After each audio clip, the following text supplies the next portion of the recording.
धनुष तोड़ने वाले के विरोध में श्री परशुराम जी की घोषणा हो गई। जय शिवधनुष तोड़ा सहस्र बार मोरा सो बिलगाओ बिहार समाजा। और अगर ऐसा न हुआ नत मारे जाएंगे सब राजा। जिस व्यक्ति ने धनुष का खंडन किया है वह धनुष तोड़ने वाला सो बिलगाओ बिहार समाजा। वह धनुष तोड़ने वाला समाज को छोड़ करके अलग हो जाए। और अगर ऐसा न हुआ तो महात्मा जी के द्वारा व्यवहार क्या किया जाएगा? कह रहे हैं कि सब राजा मारे जाएंगे, सब राजा मारे जाएंगे। लेकिन कब? अगर तोड़ने वाला समाज को छोड़ करके अलग न हुआ तब। बढ़िया सुंदर दिव्य कहते हैं कि सुनो राम जय शिवधनुष तोड़ा सहस्र बार तोड़ने वाला सहस्त्रबाहु के समान हमारा वैरी है। मैं सोचने लगा क्या धनुष तोड़ने वाले में और सहस्त्रबाहु में क्या कोई क्षमता हो सकती है? धनुष तोड़ने वाला और सहस्त्रबाहु। मेरा ध्यान सहस्त्रबाहु की ओर चला गया और सहस्त्रबाहु की ओर मेरा जब ध्यान गया तो सहस्त्रबाहु एक अत्याचारी था। सहस्त्रबाहु एक पापाचारी था। सहस्त्रबाहु धर्म विरोधी था। सहस्त्रबाहु ब्राह्मण विरोधी था। क्या धनुष तोड़ने वाला भी ऐसा है? क्या धनुष तोड़ने वाला भी अनाचारी है? क्या धनुष तोड़ने वाला भी पापाचारी है? क्या धनुष तोड़ने वाला भी धर्म विरोधी है? तो मेरा ध्यान धनुष तोड़ने वाले की ओर जब गया तो धनुष तोड़ने वाला सदाचारी है। धनुष तोड़ने वाला धर्म का रक्षक है। धनुष तोड़ने वाला ब्राह्मणों का सेवक है। धनुष तोड़ने वाला ब्राह्मणों का समर्थक है। एक अनाचारी, एक सदाचारी, एक पापाचारी, एक धर्माचारी, एक धर्म का रक्षक और दूसरा धर्म का भक्षक। रक्षक और भक्षक ये दोनों एक दूसरे के समान कैसे हो सकते हैं? कौन सी ऐसी भक्ति है? कौन सा ऐसा धरातल है? कौन सी ऐसी तौल है, मानक है, पैमाना है जिस आधार पर धनुष तोड़ने वाला सहस्त्रबाहु के समान है? चलिए परशुराम जी कह रहे हैं तो इनकी अपनी कोई धरती होगी, अपना कोई धरातल होगा, अपनी कोई तौल होगी, मानक होगा, पैमाना होगा जिस आधार पर ये धनुष तोड़ने वाले को सहस्त्रबाहु के समान बता है। महात्मा जी प्रणाम और सब कुशल मंगल। बड़ा क्रोध है। क्रोध के मूल में क्या है? अकारण या सकारण? नहीं, कारण होगा। क्या कारण है? अच्छा धनुष टूट गया है। क्या क्रोध का कारण धनुष का टूटना है? क्या धनुष के टूटने पर आप क्रोध कर रहे हैं? और यदि क्रोध का कारण धनुष का टूटना है, यदि धनुष के टूटने पर आप क्रोध कर रहे हैं तो बहु ही तोरी करिकाई कबहु न असरिस कसरिस असरिस बहुत तोड़ी तब तो दर्शन नहीं हुए। आज दर्शन तो दर्शन, इतना लंबा प्रदर्शन क्या कारण है? क्या धन पर ममता क्या इस धनुष पर आपको ममता है? और अगर है तो कहीं हेतु, इसका हेतु क्या है, इसका कारण क्या है? महात्मा श्रद्धे प्रातः स्मरणीय परम पूज्य नाथ स्तुत वरेण्य महिराज ब्राह्मण देवता जानना चाहता हूँ यही धन पर ममता सुमित्रानंदन राजकुमार लक्ष्मण, तुमने कहा कि परशुराम जी कहते हैं सुनो राम जी शिवधनु तोरा सहस बाहु समसोरित मोरा सो बिलगाऊ बिहाई समाजा और न तुम्हारे गई है सब राजा। मैंने कहा कि धनुष तोड़ने वाला सहस्त्रबाहु अर्जुन के समान हमारा शत्रु है, तो लक्ष्मण ने कहा कि धनुष तोड़ने वाला सहस्त्रबाहु के समान कैसे हो सकता है? धनुष तोड़ने वाला सहस्त्रबाहु के समान शत्रु है, शत्रुता भी इसमें जुड़ी है ना, माने व्यक्तित्व गुणों के आधार पर है ना, गुण विशिष्ट है, तो गुणवाचक विशेषण जिसे कहा। अब लक्ष्मण ने कहा कि समानता कैसे हो सकती है? एक अत्याचारी है, एक सदाचारी है, एक धर्म का रक्षक है, एक धर्म का भक्षक है, एक धर्म का शोषक है और एक धर्म का पोषक है। तो जो धर्म का शोषक है वो पोषक के समान कैसे, और जो पोषक है वो शोषक के समान कैसे? शोषक और पोषक ये दोनों समान कैसे हो सकते हैं? स्थिति और परिस्थिति की बात है। संसार में कभी कभी ऐसी स्थितियां आ जाती हैं जहां शोषक और पोषक दोनों को समानता का अधिकार प्राप्त हो जाता है। जैसे राहु ये शोषक ग्रह है और सूर्य और चंद्र ये पोषक ग्रह है दोनों, लेकिन समानता का अधिकार दोनों को मिला, समानता का अधिकार दोनों को मिला, राहु को भी मिला और चंद्रमा को भी मिला।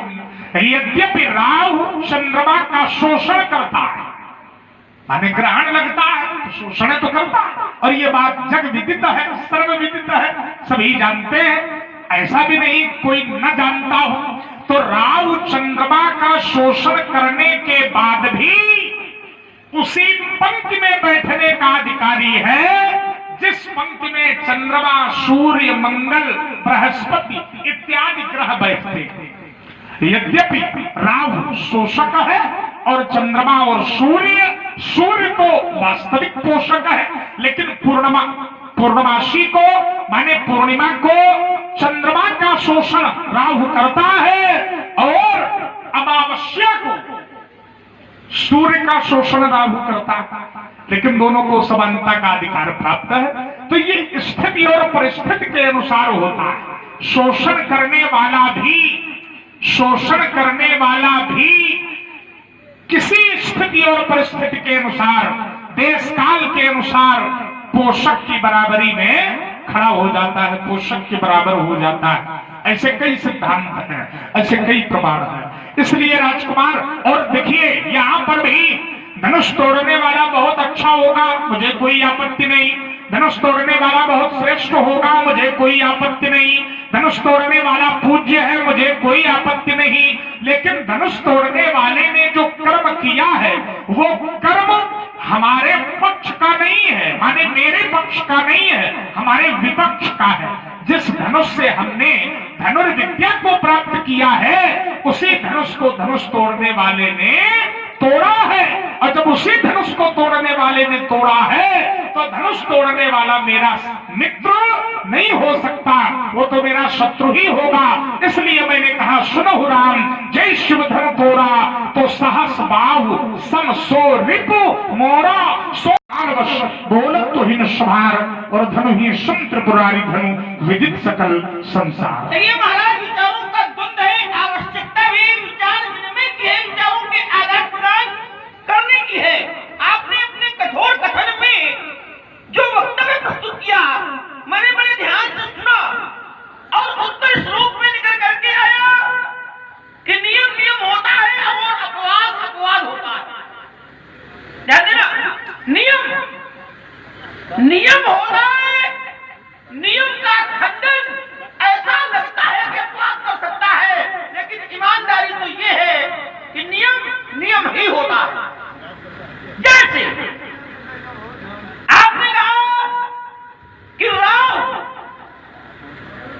यज्ञ शोषक ग्रह है, लेकिन फिर भी सूर्य और चंद्रमा के साथ में उसे स्थान मिलता है।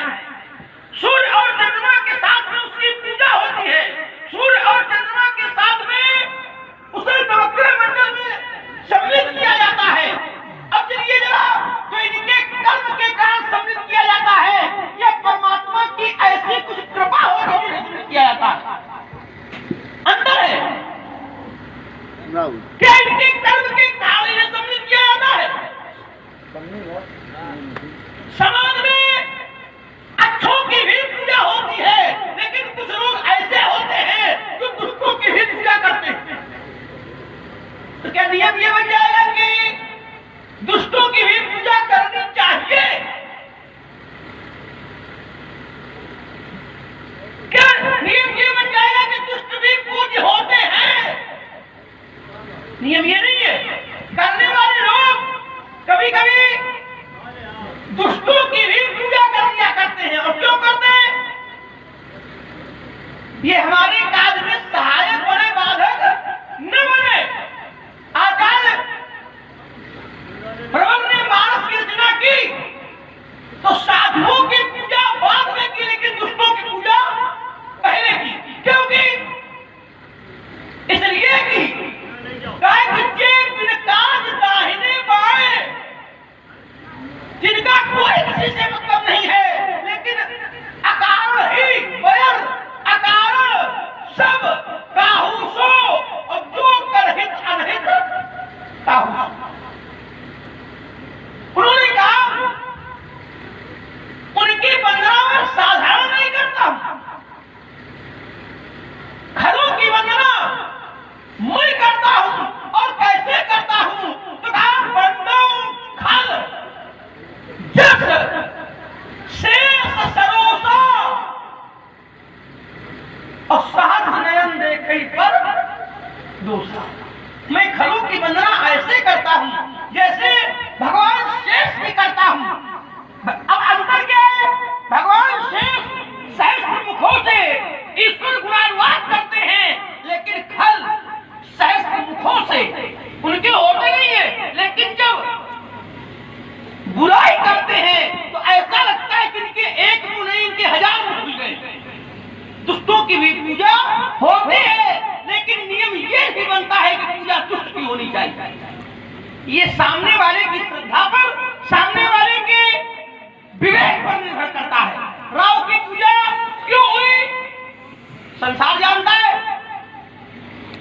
राव के भाई कौन? संसार जानता है। और पूजा होने का कारण ये परमात्मा की कृपा है, ये ईश्वर का अनुग्रह इनके ऊपर है। हमने तो ये जाना है कि भोले बाबा की कृपा से इनकी पूजा प्रारंभ हो गई। भोले बाबा की कृपा से इनकी पूजा प्रारंभ हो गई। राव ने चंद्रमा को दौड़ाया और चंद्रमा भागा भागा कहां गया? शंकर जी की शरण में पहुंच गया। और जब शंकर जी की शरण में पहुंचा तो शंकर जी ने उसे अपने पास रख लिया, माने अपने शीश पर धारण किया, भाल पर धारण कर लिया। अब ये हुआ राहु का क्या होगा? राहु का क्या होगा? तो भोले बाबा के कथनानुसार इन राहु को वो स्थान प्राप्त हुआ। और देखिए जरा कि राहु ने दौड़ाया चंद्रमा को और केतु ने दौड़ाया सूर्य को। आपने कहा ये बात हमें, यदि आपने कहा है तो मैं सोचने के लिए विवश हो गया। आपने कहा कि राहु चंद्र सूर्य का शोषण करता है, राहु सूर्य का शोषण करता है। तो मेरा द्वंद राहु और केतु पर तो नहीं है, लेकिन ये है कि मैंने तो ये जाना है कि जिस समय शोषण करने के लिए पहुंचा तो भगवान विष्णु ने सूर्य की सुरक्षा में अपना चक्र लगाया था। हमने तो ये जाना है कि भगवान विष्णु ने सूर्य की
रहा हूं, गुण और दोष को देख करके ही समाज का विभाजन है। एक अधारी मुझे याद आ गई अचानक, भले पोत सब विधि उपजाए, ब्रह्मा ने अच्छे और बुरे दोनों को उत्पन्न किया है, लेकिन अलगाव का गुण दोष वेद भी लगाए। वेदों ने इनके गुण और दोष को देख करके इनका अलगाव किया है। कैसे? उपजई एक संग जग माही, जलज जोग जिम गुण बिलगाही। जोग का जीवन जल में लिप्त होता है, लेकिन कमल जल में रहता तो है, लेकिन उसमें लिप्त नहीं होता है। इस कारण से धनुष तोड़ने वाला बुराइयों में लिप्त नहीं है, धनुष तोड़ने वाला दोष से लिप्त नहीं है, धनुष तोड़ने वाला विकारों से लिप्त नहीं है। अगर है आप बताइएगा। लेकिन सहस्त्राभाव कहा, सहस्त्राभाव की स्थिति क्या है? हमारे आचार्य कहते हैं सहस्रभाव सुरनाथ त्रिशंकु और कई राज मद दीप कलंक। आइए जरा ममता के परिप्रेक्ष्य में आपने एक बात रखी है। आपने कहा कि मैं हूं सूर्य और ममता है अंधेरी रात, इसलिए जहां मैं हूं वहां ममता नहीं हो सकती है, सूर्य वहां अंधेरी रात नहीं हो सकती है। देखिए महाराज, जहां ममता है अंधेरी रात, हमें अपना वहां आप सूर्य नहीं, क्योंकि आप सूर्य कैसे हैं? तो हमारे आचार्य कहते हैं आयु भगकुल कमल पतंगा। आप भगकुल के कमल को खिलाने के लिए सूर्य है, लेकिन ममता रूपी रात को नष्ट करने के लिए या रात को नष्ट करने के लिए जिस सूर्य की आवश्यकता होती है, क्या वो सूर्य आप हैं? तो वो सूर्य कौन है? तो आचार्य कहते हैं राम सच्चिदानंद दिनेशा और नहीं तह मोहनिशा लवलेशा। क्यों?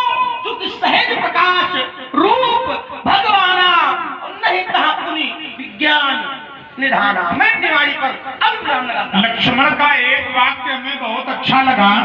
लक्ष्मण ने कहा कि परशुराम जी दुष्टों की पूजा लोग इसलिए करते हैं क्योंकि दुष्ट हमारे अच्छे कार्य में बाधक न बने, इसलिए लोग पूजा करते हैं। तो भैया राहु भी दुष्ट ग्रह है, क्रूर ग्रह है ज्योतिष के अनुसार।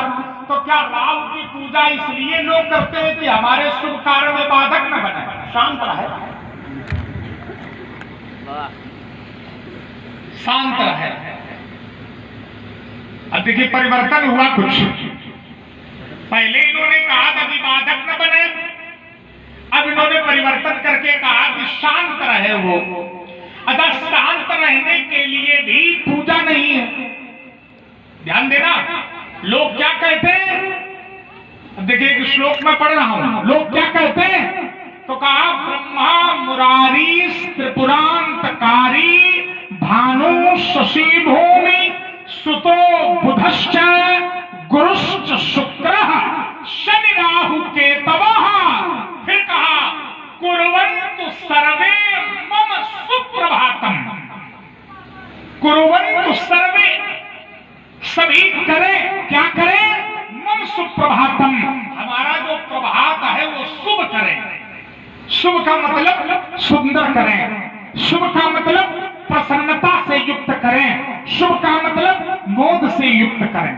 फिर इसी में एक पंक्ति आचार्य ने और जोड़ी, ब्रह्मा मुरारी त्रिपुरांतकारी भानो शशि भूमि सुतो बुधश्च गुरुश्च शुक्रः शनि राहु केतवा सर्वे गृह शांति करा।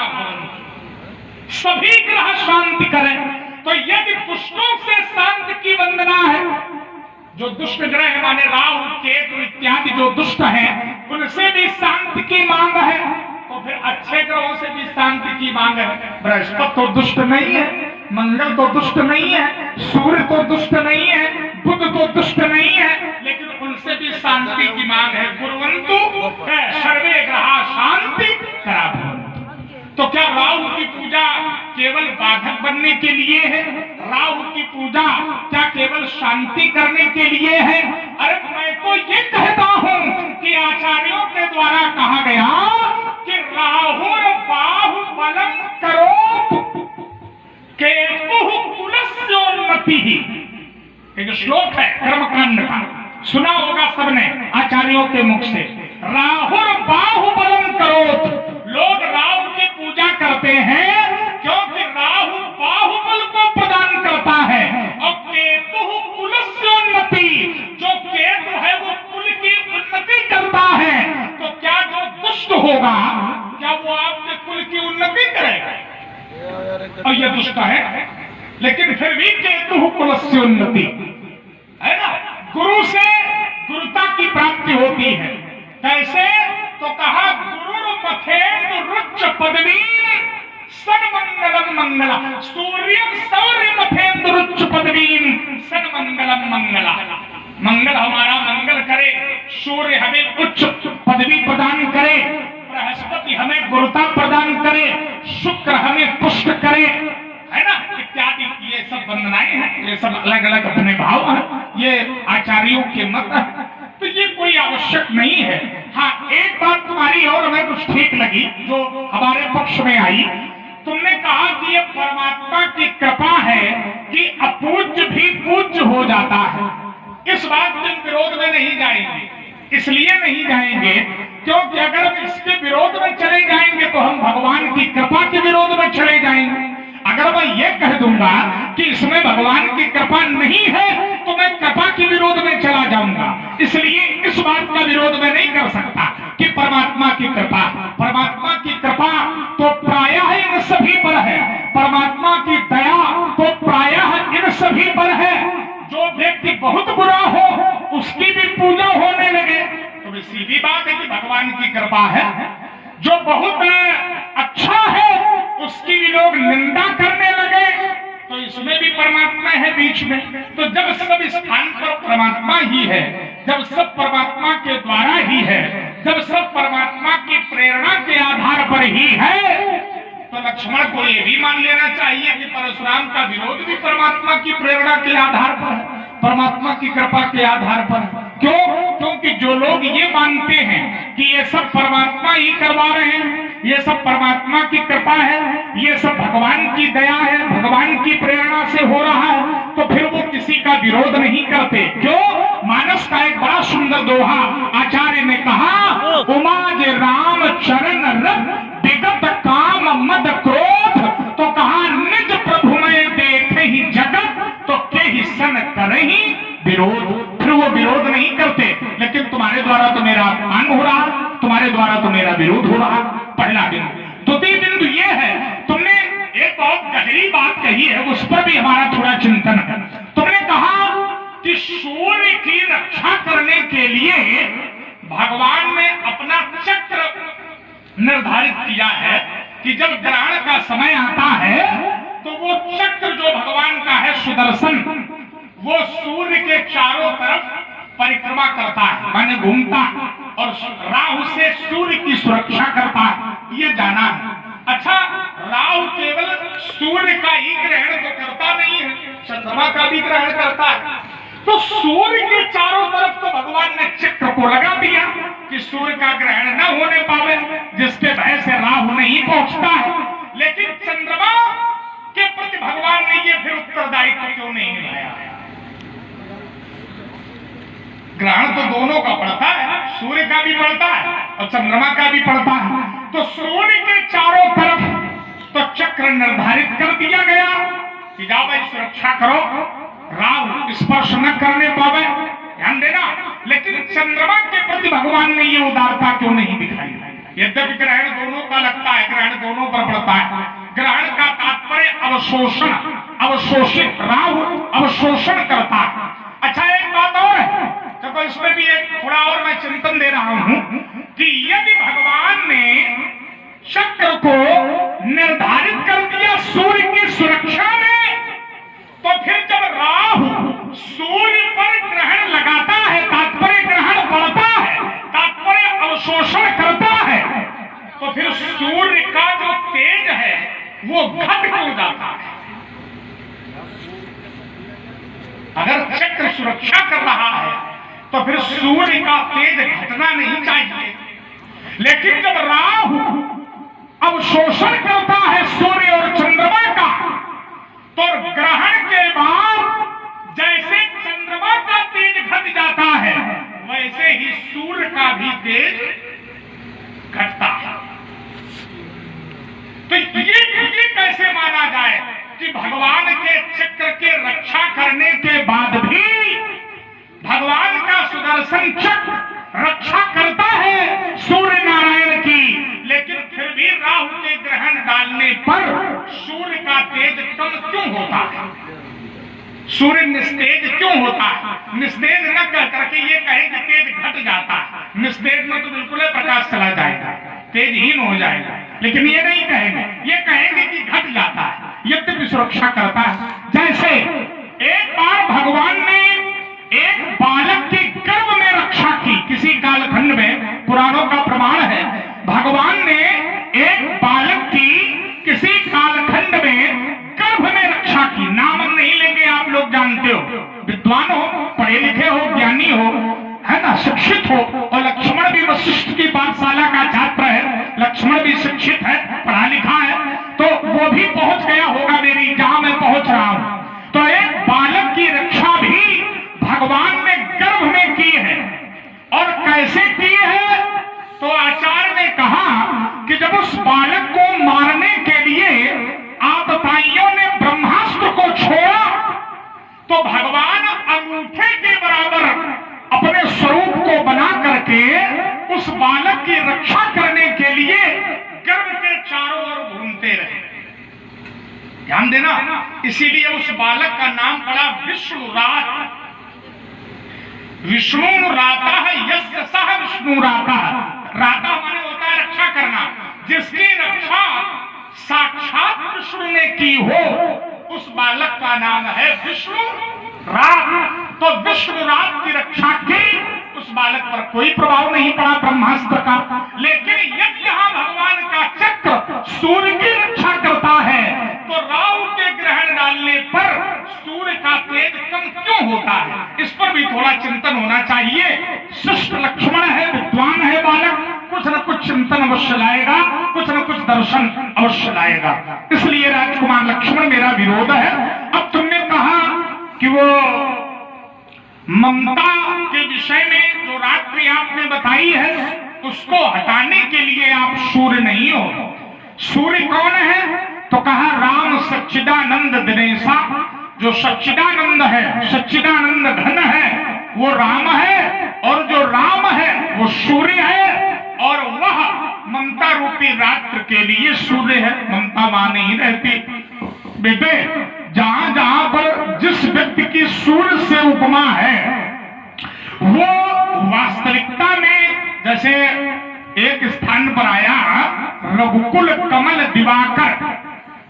रघुकुल कमल दिवाकर है ना, तेरे भैया के लिए मानस में है। रघुकुल कमल दिवाकर कपिन दिखावत क्या है, ऐसा कुछ है।